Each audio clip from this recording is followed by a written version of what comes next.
different chain wielder will be dropped off the face of the Rift. So we are here for the 5th game of the day. Flash Wolves 1 and 2, their sole win against Fongbu Buffalo. G2 Esports looking like a top-tier team in this tournament, hoping to take care of business against Flash Wolves here. And it looks like they're going with the Rise. With Akali and Silas both still available, what will G2 opt into? They could actually get both of these flexible picks. Definitely the Silas will be locked in very quickly. I want to make note that this was Rise left open in a game with G2. I believe they're the best Rise team in the world, both creative with the ultimate and also it being absolute comfort for Wonder and Cap. So I think you have to take it first pick, even though it hasn't been rated first pick in many drafts. Well, waiting to see now what's going to come out alongside this one. Typically, teams will wait a very long time to show their second solo lanes. That Wonder and Caps both have equal opportunity to play it. A quick Jarvan pickup here now for Flash Wolves. Force some aggressive plays, force some engage. We're going to probably look at follow-up team fight then out of this squad. Yeah, and if you're facing the team fight, they already have the Tahm Kench on the side of G2, so there are a lot of options with the Abyssal Voyage moving around the map for later. Let's see if Flash Wolves answer it with a little bit of semi-global themselves. Yeah, and more follow-up team fight, right? Jarvan Gallia, we've seen this so much over the last year and a half or so. This is the bog standard. Let's dive into backline, lock the mid-cage, follow up with the knock-up into the taunt, and try to kill some backliners. And it's a duo of picks, but it's not a bot lane duo, and they'll have to absorb some bot lane AD carry bans, you would imagine. G2, when they last picked the Tahm Kench, they ended up pivoting, going towards something a bit different in the bot lane. That was the Nico on the day. This time it's going to be the Ezreal, so a much more standard duo one we just saw in our previous series, and we'll see how many bot lane carries will be taken out. Betty's famous Kalista first on the menu. Yeah, as SKT put on display in the last game, the Tahm Kench and Ezreal required 0 jungle attention the entire game. Extremely safe, and that allows you to put so much into these solo lanes that have been so strong for G2 in setting up multiple roams and setting up their control of the map towards the mid game.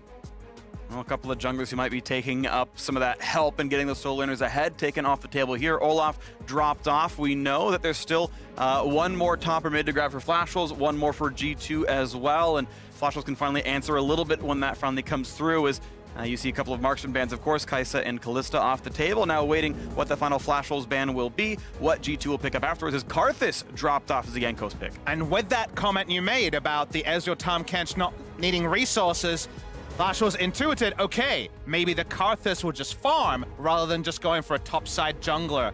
Like, for example, the Lee Sin. The Lee Sin, though, will be the eventual lock-in, so hard to say what the first call would have been. There is always concerns with Karthus that you end up with 3 laners or a jungler and 2 solo laners that do magic damage, so this is actually pretty clean, and we get an oldie but a goodie, the Jankos Lee Sin. Meanwhile, Flash Wolves looking like they want to add some more team fight to the composition here. Orianna Ball on top of the Jarvan jumping with the Galio on his back. Now that is a huge wombo combo. I believe this looks like something like a team fight comp seems to be what you want to do. Oh, really? Here. Sivir might line up well alongside that one, but we'll see what actually comes through here with this one. Flash Wolves, 8 seconds to go. Coach Sweet is going to decide that Lucian is the grab here, and an aggressive bottom lane is going to be what they want.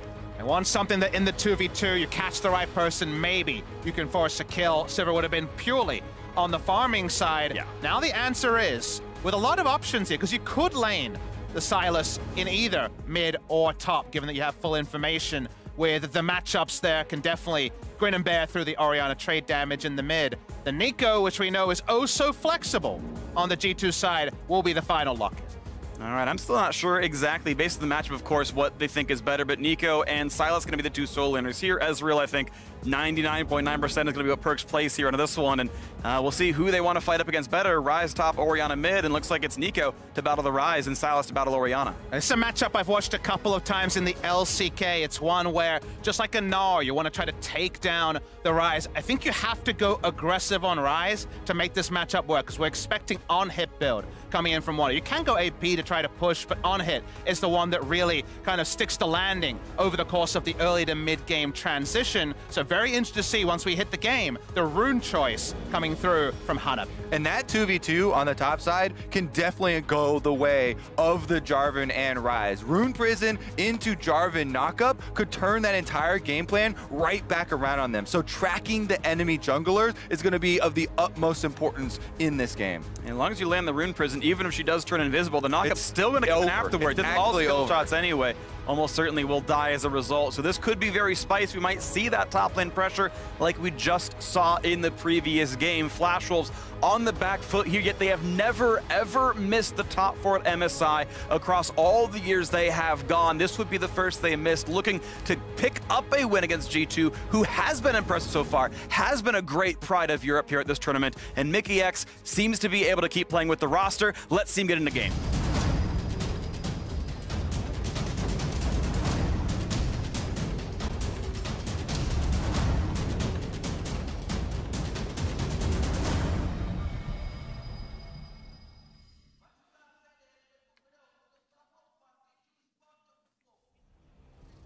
We are on to the Rift here for game number 5. Flash Wolves at 1 and 2, G2 at 2 and 1, but they have only lost to what looks like the strongest team in the tournament in Invictus Gaming. And it's a double round robin. Lots of games still here to play. No one should be disappointed with the first 3 or 4 games results. There is lots to still do and prove and improve upon. G2 certainly looking fearsome so far in this tournament, and Caps on Sylas was just on display earlier today versus Team Liquid. With a little bit of attention from Jankos, he was able to demolish the team later on. And G2 have a comp that would really fit them, even if it was the same G2 lineup at Worlds 2018. This is the quintessential 1-3-1 comp coming from G2, wanting to attack those side lanes as the game goes on. And the moment you see Galio, Jarvan, and Orianna, like Freak so simply put, it's a teamfight comp through and through on the side of Flash Wolf. Yeah, like you're saying though, G2 drafting so many answers for that type of composition. Perks on Ezreal with Mickey X on Tom Kench here with the Abyssal Voyage being able to lend more threat to a 1-3-1 style of play. And then Jankos having the kickback here on Lee Sin is a huge disengage. Look at the little thing that happened right there as Rather walked down to the ward that was revealed to leech experience for that ward kill. This tells me normally in a solo lane, you have to kill the entire first wave plus something else to get level 2. Instead, if you share an award XP, it's just the first wave. We knew Caps got XP himself on a single ward, so it's going to be level 2 a bit early, but shouldn't mean too much because they'll get the same XP. Caps went down for a late ward also to try to help Jankos with his jungle pathing, so a lot of different agencies going on. There is that level 2 already, as you mentioned, Freak. In the bot lane, right now, Perks and Mickey happy to give up the push to Flash Wolves.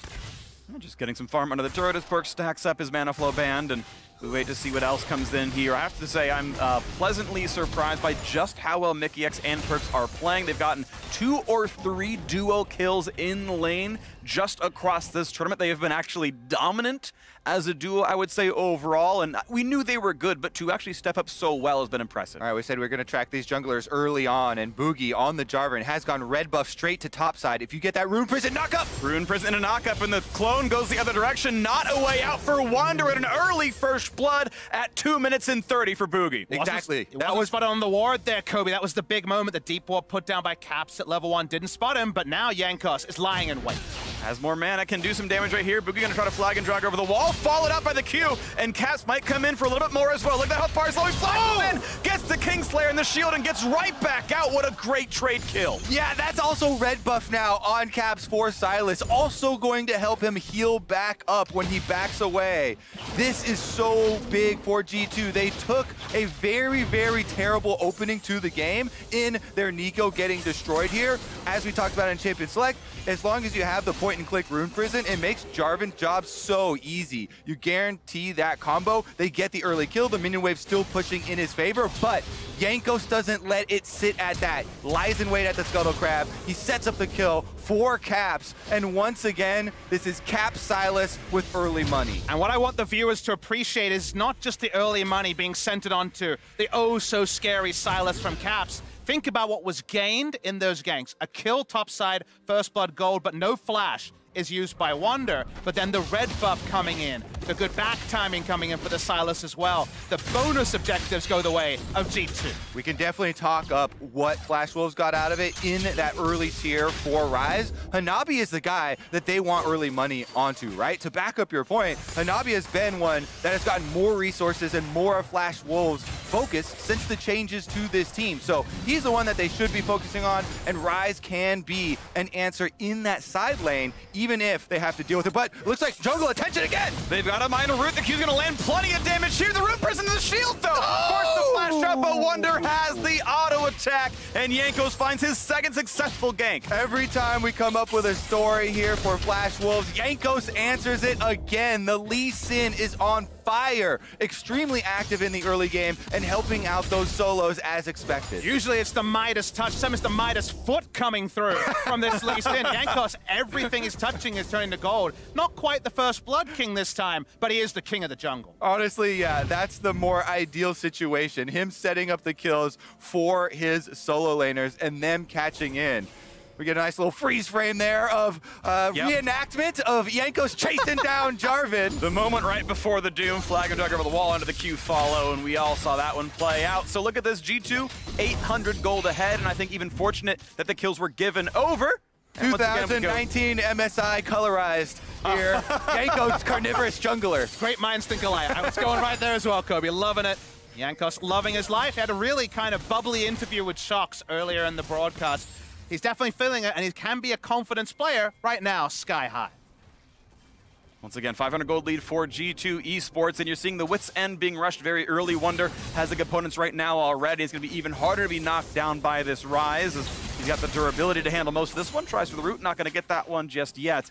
And overall, the favorites now looking very good in this tournament. It should be noted that Wonder has much more build path flexibility than the Rise, who needs to build his tiers and work into the Seraph's Embrace, and from there, because of that, Wonder can attack both solo lanes by building a Wit's End and stacking up that magic resist. And the on-hit damage at some point will be enough to force Rise under a turret into early recalls to try to contest with the Nico in the side lane. And if enough gold goes onto Sylas, who we should note has gone Conqueror for extended brawls, then he may be able to answer the Rise, usually impervious in the side lane. Yep, here we go. They're going to focus on the top side. Caps is level 6 on the Sylas, but Jankos sits on a ward, so Flash Wolves know that this is coming. Hanabi coming right back in as he sees the Lee Sin drop off the ward, but yeah, pretty trademark G2 play right there. Caps getting the push, roaming up the top side, trying to find one of his lanes to put ahead. So frequently it has been Wonder. Think back to their win over SKT. It was all the pressure they gave Wonder's Jace. Similar ranged auto attacker they're putting pressure on right now, and his lane going very well at 50 to 36 CS. And we just saw what is, to me, one of the funnier ults that Sylas can steal is whenever you get the Orianna ultimate, you can go do a sombrero ult, but you don't get to move it around much, so it's mostly for those all-ins trying to get the extra pull back there. And I want people to note, there was actually really nothing purchased on the back. It was a forced back on the Orianna, who usually wants to wait to 6 minutes, teleport back in, and then lane again until that TP is back up. Nothing doing there, and no interrupt awkwardly on that back. I'll talk a bit late. I don't know if Boogie wanted to burn any of his E or Q cooldowns in case the trade came back and is without an escape. So tried to auto attack, couldn't quite get it there. At least not in time to get through the recall immunity, and whatever, no harm, no foul, but it's 1,500 gold putting G2 ahead as they've gotten farm in a lot of places right now. And now round 2 in the bottom lane as Betty takes a couple of shots. Perks and Co still doing pretty well in this lane, up against Illusion, up in farm. Meanwhile, keeping track of these junglers, Jankos is actually now making his way down to the bottom side. He is level 6 with access to the Dragon Kick, and he continues going for these invades on the Flash Wolves. Red buff started up by himself, and Boogie's going to trade. Opting into the trade, like you mentioned, a level under, no completed Cinderhulk. Both teams had vision around the area. Jankos had the deep vision, but not, of course, spotting the ward that saw him come in. So it is full information to Flash Wolves, and I agree with their dissemination, given that Jankos is so large already. He's got enough of the Warhammer right now. Gonna go for the quick Mountain Drake. 8 minutes and change in. This will be helpful in the mid to late game, and gonna plow down some turrets as well. It's gonna take a while. Mountain Drake is the tankiest, but looks like there's gonna be no contest, and eventually that will go over cleanly. Rather grabs the blue. So far, everything looks fine. I do really enjoy watching, successful uses of champions like Lee Sin in the early game because, a lot of the power of the champion in actual just straight up 1v1 dueling was taken out. And so much of it is about the information and the mobility that you have, the choices that you make with it. These advantages that he's gotten for the team have been with smart choices. Setting up the brush gank there by the Scuttle Crab, to get the first kill for Caps, and then returning to the top side with the extra dash to set up Wonder as well. And I love that point, Ko, because when it comes to ranking junglers in tier lists, it's always Lee Sin kind of around an A and B tier, but there's always that bracket or that asterisk of if you're a Lee Sin main, suddenly it jumps up because what the champion can be is all-encompassing, but in those Lee Sin losses, you kind of pigeonhole on what it isn't. That's why so many people love the champion. It has a very high skill cap and allows for a lot of flexibility. Definitely flexible, and Yanko's already found himself 2 kills for the squad and given them over to his solo lanes. Caps and Wonder have been, I would say, the big carries for G2, the ones most standing out for the squad. A lot of good players on that roster, so they're able to keep pushing forward, and the goal lead just keeps growing. Like, without any other kills or turrets falling, it's now 2,000 almost, putting G2 ahead. They continue to excel in these lanes, finding plates and finding CS leads. And that's exactly what you want when you're running a 1-3-1 composition like this. You want to get the early lead so you can pressure the towers and continue to spread the map. But let's remember what Flash Wolves are keeping in mind. Their big combination of ultimates. Now Galio's level 6, so they can actually try and bring the synergies of their champions together. That's what we need to see from this team if they're going to pull a win. This is a bit of a cheeky start of the Rift Herald on the top side, basically off spawn. There's already been a lane swap, and Perks is in the top lane. Sorry, just the impersonation there. The Nico's there. That was a very easy one. Gotcha! There's been no rotational power here, but Jankos will not want to give up the Rift Herald, given it's around a strong side for G2. And indeed, they're going to push Boogie off that right away. Puts a control ward down. They're going to fight 2-on-2 with the vision, but Flashwell's going to get the better of that. Stun comes in, though. Caps wants his fight. Does have the dunk, comes in. Shockwave to follow up, though. And the 2-on-2 continues. Health bar's quite low, though. Caps running out of health. Did they have the damage? He flashes, but he's the wrong way on the map. And he's going to drop down as well. The Knock's going to land a double kill. In for rather. That fight goes to Flash Wolves. Caps punished so heavily for his hubris there, but Perks and Mickey X are trying to answer. Here comes Xiaoxi. Oh, and he stunts himself onto the wall. Gets a talk, gets a bit of health, and he's going to go right into that one. And roll warp to safety. Nice play behind him, getting over to the wall and getting that edge onto his teammate. So many times these aggressive plays, when they don't work out, you look so foolish. Caps is the one that starts this play out. 1v2, Jankos is there a little bit behind, and a couple seconds later means that they actually lose the initial duel. And to me, he was playing to his keys. And remember, he's a conqueror. Silas coming in, so he thinks he can, in an extended brawl, out-sustain and use all of his abilities, but the cooldowns are still relevant, and as it goes on, he's focused down. Biggest thing there, you mentioned focus, is the lack of focus from G2. They were on both separate targets there. Jankos kicking Jarvan out the back while Caps staying on the Orianna, and if you split DPS in a 2v2, then the team that focuses is going to get the first kill, you're going to get the Triumph heal, and you're going to get the win. Exactly. Both Flashwell's player at 15% by the time the first kill came through. That's on one target. It's for sure one dead, and as you mentioned, the heal, I think it would have gone differently. So, mechanical, slight misstep there, but it means Flashwells are answering back. They bring the gold to within 1,000. They get those kills on the Rather. It means he starts to answer pretty well in the matchup, up 30 gold individually over Cap, so finally a place to move in that mid lane. I'm actually liking the spellbook that we're seeing so much more on all these different mages, by the way, in mid lane. It's a small thing that you mentioned there with heals and being able to switch these spells around, but in clutch fights, it has been a determining factor that has really grown on me over the course of this tournament. And another swap that came about because of the earlier access to back timers and hitting the map because they didn't get any deaths, they picked up the kills on the side of Flash Wolves, was they were the ones set up the lanes to get the Rift Herald. So the Rift Herald was actually gained purely from winning that 2v2 around the top side. There's still a minute to go to drop that Herald somewhere useful and give another donation of 300 or so gold via plates to one of those other players. It's going to be summoned into that mid lane right now. He shouldn't be spotted, and there will not be CC putting him down. So rather, feeling comfortable with the jungler behind him, could get some gold in mid lane. Yeah, it looks like Jankos is lying in wait around the fog of war here. But they usher Shelly up to the turret long enough to get the charge off and catch in. And of course, it was an uninjured turret, so actually only one plate went down. The next one very low on health, but not dropped just yet. Meanwhile, G2's duo, they've been looking good so far, 15 CS up and getting a lot of pressure in this top side, knocking one down themselves. Betty, that half HP, Cooling not going to do a whole lot. Trades ults, gets away from Ezreal, stays alive there. Yeah, Perkz giving as good as he got in this one, and if Betty did not sidestep that ultimate, then it would have been Jankos also looking to collapse on the play. So many wards, though, have been placed on the top side since there was a lot of this early action, and Flash Wolves are stabilizing here. Everyone needs to keep in mind the impact that you can have when you bring these ultimates together. There is a first item completion, Ludens on the Orianna, and now it's a level 2 ultimate. Currently, though, we got the Cloud Drake. The fake Lee Sin, I like it. Cloud Drake started up here, and nobody's going to go in try and contest it.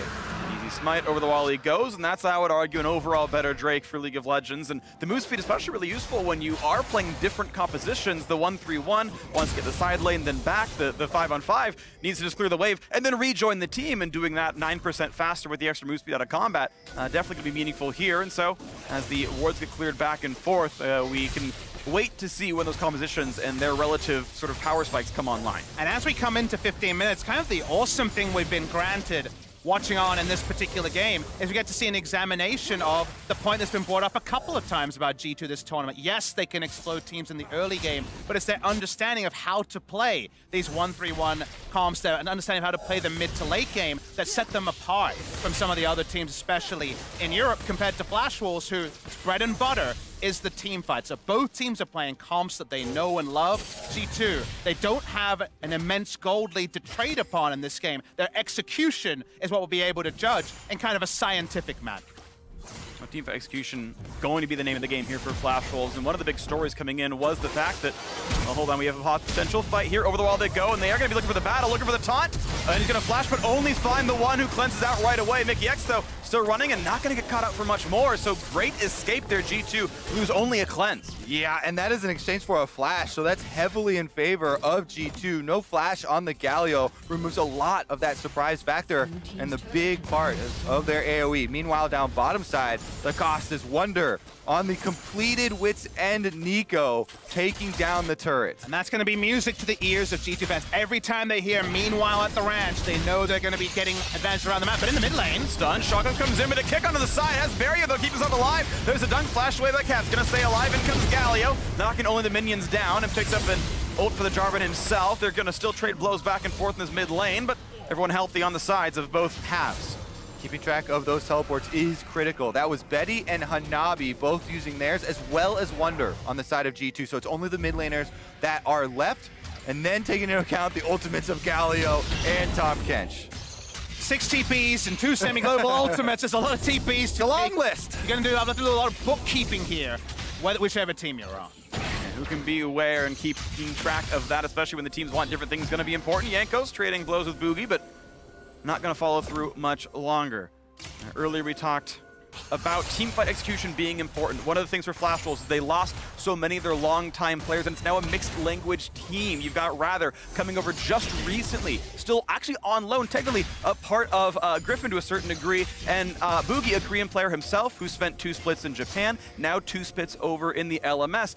Okay, he's more used to playing mixed language teams, but they're still not natives, and it is always a little bit harder to make those comms work. And Boogie definitely is the point man that has to start off the Flash Wolves win condition. The full tank Jarvan jumping in, Cataclysm with the Orianna ball, with the Galio. That's how they want to bring this all together. So their coordination and their communication, with one of these newer players is going to be critical in their success. And now another fight in the bottom side, but look how much more damage Wonder has. Pops the Seraph's shield as well. Yeah, and because he has got the Wit's End and the access to the healing, below 50%, even when he gets that low, there's still a lot of safety in it. And that's what we were alluding to, though. Given the builds that Rise is kind of on a bound to, when you hit item points like this, and Wonder doesn't even have a boots item, let alone free boots. He has 2 full-on offensive items. There's just no way for Hanabi to stand his ground against Wonder at 18 minutes. And while that affects the health bars in a 1v1, it also affects the map state around it, because both teams are clear on this reality. G2 happy to keep playing these side lanes and getting their incremental advantages in each one of these spots as the duo lane comes down to the mid side. It's going to be a quick recall out of the Orianna here as Rather's going to have to answer one of these pretty soon. His top's about to be pressured out by Caps. He's got plenty of wave clear himself. McGex up to half HP, has to come away. Remember, there's no teleport on Caps right now, so Flash Wolves technically do have the 1 extra answer with Rather on the Orianna, and they're sending Rather up top side to deal with that minion wave that Caps just pushed in. So right now in this small window where they're getting the recall off, they do have to be careful about that forced initiation. But the setup right now is so precise, and it needs to be from Flash Wolves. With the comp they have, where they say, we win in group team fights, they only happen around an objective G2 has to fight around. Now, Infernal falls upon that purview. They want to invade this Inferno deck as fast as possible, push out 1 wave, draw up the Orianna, and make G2 come to them. And Orianna needs to channel the teleport early if the fight's going to happen. Lee Sin goes in. Great E by Shousey. Gets out of the road, and Jankos can only kick him backwards. That was well played. Stays alive here. A Lee Sin ult down. Here's the TP as G2 have already come down to fight for this one. Inferno Direct getting lower, though. Smite fight comes in. What a pickup for Boogie. That's a great steal, and now this could be a 5-on-5. Where does G2 stand? Where does the shockwave go? Nice true shot barrage gets Betty low. And Zonia's for Boogie, stays alive. Realm Warp, will it reach him? Doesn't necessarily need it, but does get away. That was clean on all fronts. Flash Wolves come out ahead. We had eyes on Boogie, one of the newer guys on the team, and he comes up huge, stealing the Infernal Drake and getting out after the stopwatch. And that means the team fight never happens, and they get an advantage, which should almost never happen. In games like this, the map state on anything other than 5v5 should suit the team that has the beneficial side laners who are pushing up. So getting that steal and getting out clean means that it wasn't even about teamfight execution. It was just a smite button that went the way of Boog. Very nice stuff, though, and you can see 1-1 and 2, a pretty solid scoreline there. We get the slow motion version right over the wall, 400 health on that one. That's just barely in range as well. Yeah. Smite range only slightly longer than that. Really, really clean stuff from Boogie, but also a little bit of luck in all of those. But you need a bit of luck. You need a bit of luck sometimes, and Kobe and I were talking about how their setup was a bit late. We never saw that early TP from the Orianna to group. They hadn't done their due diligence around wards. Flash Wolves hadn't set themselves up to take the Drake. It seemed like it would be a clean G2 take. So stealing it there is pretty big in the grand story of this game. That's one of the best feelings as a jungler. Plus the fact that he was able to get out afterwards, nullifying the Nico ultimate. Definitely a big moment for one of the guys on the teams that has received a lot of criticism over the tournament. Yeah, he'd been playing a little bit weaker so far at MSI, and Flash Wolves maybe playing a bit below expectation, maybe 2 expectations. People did think they were going to be weaker with a lot of their players leaving to the LPL earlier this year, but hoping to keep up and with what they were doing in the golden ages before, when they would always make the semifinals and always at least impress a little bit, have some good group stage games. Looking to fight back now against G2, who have been one of the pre-tournament favorites, and results have shown them to be quite solid as well, and still in fighting distance here, as Jankos could be found out in his jungle. All right, let's see if they go for it. Jankos a little bit low on health as well. Boom! Finds a top, finds Ignite, flashing away to not get hit by the E, though. That is Merc Treads at work, getting just barely away. That was, again, another flash from Shousey. So the flashes are actually traded here with the offensive Galio and the defensive Lee Sin. Now, there's not a lot of Baron threat on top side to Betty with the control walls they have, actually looking to combo with Hanabi to find Wonder. Realmore builds a bit of space as a slow into Wonder. Might not have a way out. Gonna pop the ult. Does not even get it off in time. A shutdown comes through, and Betty on the board with his first. Huge punish there from Flash Wolves, but now Perks. Oh, they might have the damage. You go in on this one. The ult's gonna almost land. Still finds some more poke. A good flag and gets away, but a turret goes down to the top side. The 1-through-1, the split push. They lost a kill, but they got a turret for it.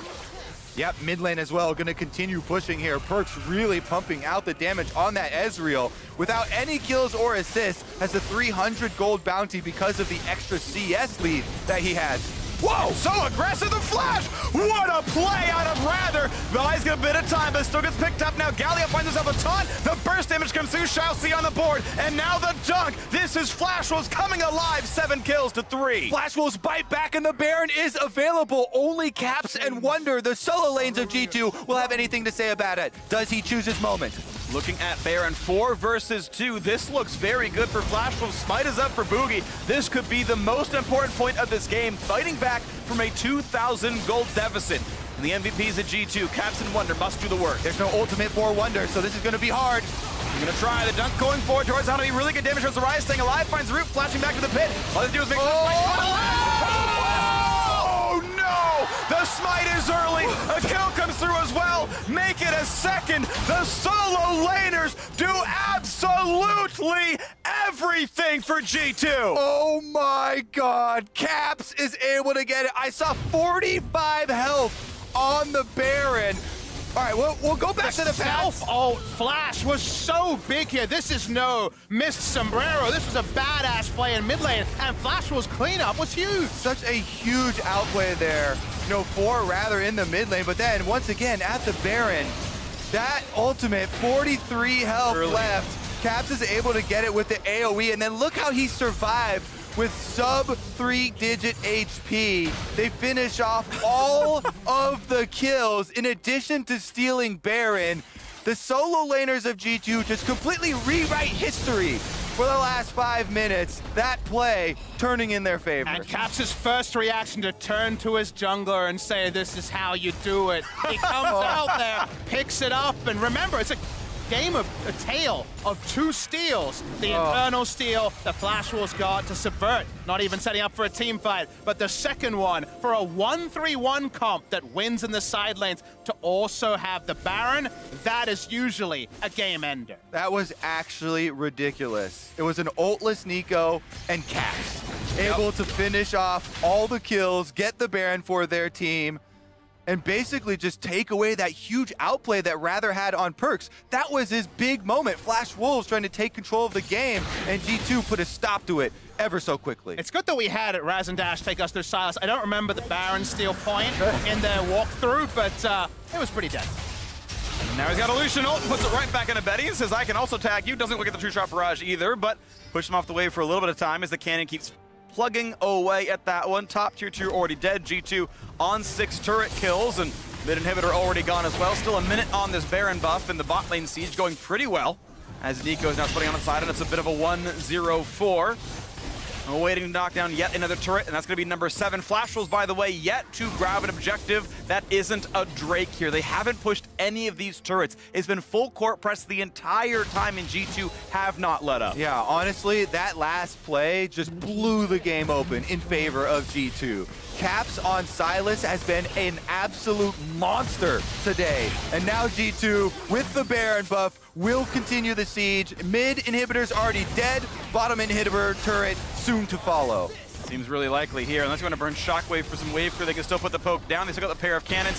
And finally, they're going to back off enough that some spells can come in. There's the ultimate use. It's culling for Betty to try to stop the bleeding. This turret can regen a little bit slowly as mid gets pushed in, so the XP is gained. Now Wonder gets some time as top falls to 75%, and G2 still with 23 seconds on this buff will push for one final turret if they can get it. Flash will sticking around, one more auto attack, and Perks will give some respect over. Drops to half, this could be the engage, but he gets some damage in. Nice Flash finds a knockup, Gallia to follow, and the Flash misses! That could be 2 quick kills, and they will indeed get them that stopwatch. Probably not gonna keep him alive. There's the final kill coming in. But look at the base, now a dunk. Look at a 2v1 for the solos as G2 gets back over the wall. Oh, just barely Hanabi stays alive, but no Nexus turrets will fall. Those kills give a bit of space for Flash Wolves as Caps and Wonder still feel safe inside the opposing base. Yep, they've been able to take the kills, but G2 have taken the base. 2 inhibitors down, 3 members. G2 actually still keeping up the pressure. Realm up for disengage, not going to be stopped. Back towards the Raptors, take a little bit more gold. And G2 Esports, look at this, 7,000 gold ahead, and the base of their opponents in absolute shambles. And the 2 kills definitely serve as band-aids for the wounds that we talked about that were inflicted by the Baron buff steal by G2, but you can see it doesn't really change the pressure. Yes, no further Nexus turrets will be taken now, but they can rinse, repeat, and if those ults don't hit as well as they did last time, G2 know they can continue to push down these base objectives. They're certainly well equipped to continue to push out both sides here. Super minions are flooding down the map towards the Flashed Wolves base, and G2 soon to follow. Quick pickups of the Raptors as G2 are ready to keep going back out on the map. 80 seconds until Baron spawns. If they want, they can be defensive and wait and just make sure the vision comes down and take Baron #2 as their way to win the game. This one maybe earned a bit more earnestly, a bit more of a normal way, but they can keep going for the aggression instead. And we look down to the bottom side as Tahm Kench brings a friend as well, as Wunder is here to help this one out, and Hanabi doesn't really have much of a place to go. You've got 4 down there. Wunder grabs the kill, a spree for him. 4-2-2 as G2 look to close it out before the Baron even spawns. Yeah, I don't think Baron will be on the menu today. G2 are going straight for the victory. Bottom lane is the only inhibitor left standing, and that's where they'll start. 47 seconds on the major objective, but the Nexus is in their eyes. The inhibitor gonna be picked up, no problem there. 30 seconds on Rise, and a 4 versus 5 defense might be required as they walk away from the possible taunt flash. Make sure that one's still safe, and they can keep on moving forwards now. One turret a bit healthy, one at full HP, but they're still pushing in, waiting for their waves to come in. And waves are pretty far, 20 seconds, so Hanabi should actually respawn before multiple minion waves crash. That Cataclysm, though, it might just be that inside the base. No damage from the True Shot Barrage, but still putting in shots towards that turret. One more auto, there it goes.